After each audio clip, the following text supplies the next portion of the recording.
সমসাময়িক বিষয় নিয়ে সচিবালয়ে তথ্য অধিদপ্তরের সম্মেলন কক্ষে ব্রিফিং করছেন সড়ক পরিবহন ও সেতুমন্ত্রী শেখ রবিউল আলম। আমরা এখন সরাসরি চলে যাচ্ছি সেখানে। সে ব্যাপারে রেল লাইন এবং তার সার্ভিস প্রসারিত করবার জন্য প্রকল্প গ্রহণের তাগাদা এসেছে এবং সেটা বাস্তবায়ন করবার জন্য একটা প্রেজেন্টেশন আগামী দিনের সম্ভাব্য প্রেজেন্টেশন সম্ভাব্য আপনার রেল লাইন এটা আমরা উপস্থাপন করেছি। তার মানে আরও 10টা জেলা যুক্ত করতে আমরা চাইব, আমরা বর্তমান সরকার চাচ্ছে এবং চাইবে এবং তা বাস্তবায়ন করবার জন্য প্রকল্প গ্রহণ করবে। এইসব বিষয় নিয়ে আলোচনা হয়েছে আর কি।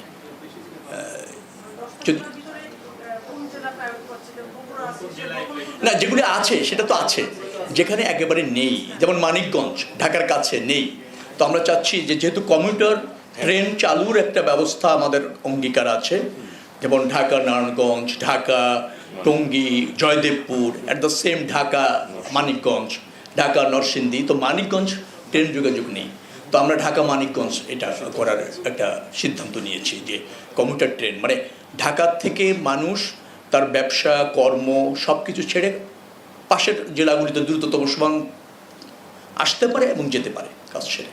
এই ধরনের একটা কানেক্টিভিটি করার চিন্তা আছে।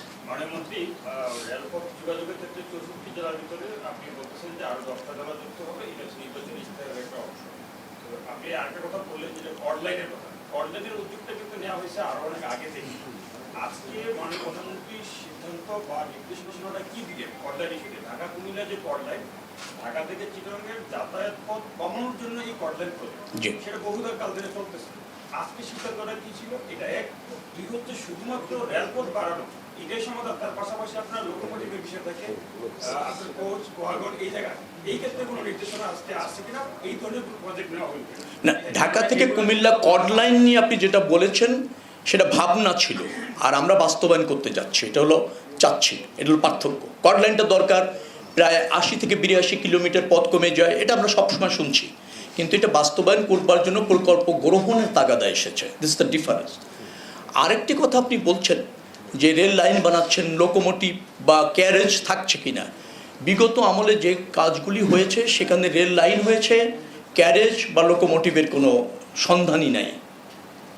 এইরকম আমরা এবার সেখান থেকে বেরিয়ে এসেছি সম্পূর্ণভাবে। ডিপিপি পাস হওয়ার সময় ট্রেন লাইন হবে, at the same time locomotive এবং ক্যারেজ আয়োজন ওই ডিপিপির মধ্যেই থাকবে। এর জন্য আলাদা প্রকল্প না, সমন্বিত প্রকল্প হবে, যাতে ট্রেন লাইনটা নির্মাণ শেষ হলো একই সাথেই ট্রেন চলাচল শুরু করলো। এরকমভাবে হবে প্রজেক্ট। যেগুলি আসবে সবগুলি প্রজেক্টই ওই বিবেচনায় হবে, বিচ্ছিন্নভাবে হবে না। লাইন, ক্যারেজ আর লোকোমোটিভ ভিন্ন ভিন্ন প্রকল্প, ভিন্নভাবে বাস্তবায়ন তা হবে না, সমন্বিতভাবে হবে।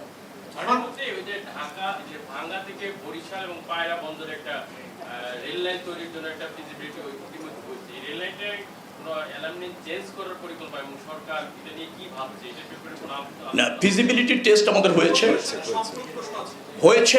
অনেকটা বলি হয়েছে, তো এই মুহূর্তে অ্যালাইনমেন্ট চেঞ্জ করার কোনো পরিকল্পনা আমাদের নেই। আমরা যে ফিজিবিলিটিটা করেছি, আগের যে অ্যালাইনমেন্ট আছে সেইটাকে আপনার অনুসরণ করেই করেছি এবং এখনো পর্যন্ত যে প্রকল্প নিতে চলেছি সেটাকে অনুসরণ করে আমরা অগ্রসর হচ্ছি। অ্যালাইনমেন্টের চেঞ্জের কোনো প্রয়োজন আমরা দেখছি না, এরকম দাবিও দেখছি না।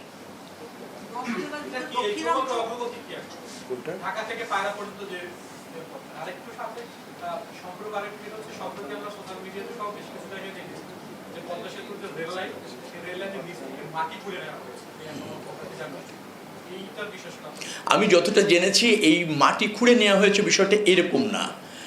ওখানে যখন আপনার ব্রিজটা হয়েছে কিছু অবস্ট্যাকেল কিন্তু রাখা হয়, মাটি দেখবেন যে ছোট ছোট ব্যারিয়ার তৈরি করা হয়, সেখান থেকে মাটি সরানো হয়েছিল, ওটা প্রয়োজনেই সরানো হয়েছিল। কিন্তু পরবর্তীতে দেখা যাচ্ছে যে না, এই সরানোটাকে অন্যভাবে দেখছে না, ইতিবাচকভাবে দেখা হচ্ছে না। ওখানে কিছু যেটাকে বলা হয় এটা কনস্ট্রাকশনের অংশ হিসেবে থাকে, কিন্তু দীর্ঘদিন ওটা সরানো হয়নি এবং ওইটা দিয়ে একটু উঁচু জায়গা হয়ে যাওয়ার পর ওখান থেকে আবার মই দিয়ে কিছু কিছু জিনিস চুরি হয়েছে বা হওয়ার উপক্রম হয়েছে।